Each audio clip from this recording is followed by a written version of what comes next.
Кезекте ингуш эл жомогу. Ким күнөөлүү?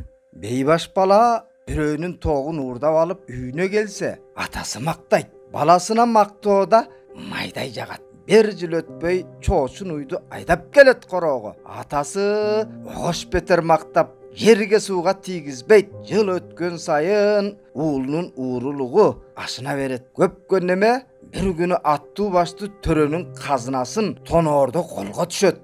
Сот чечими чыгып, уурунун башы кетмек болот. Сот өлүм алдында ууруга акыркы сөзүн берет. Ошондо ууру Тигинде уурулуктун кыныгын алдырган атам отурат. Мен уурулук кылайын деген оюм жок. Уурулук кылган сайын мактап, убагында токтот дебеди эле. Менин күнөөм канча болсо, атамдыкы да ошончо. Эгер менин башымды чаба турган болсоңор, аныкын да чапкыла.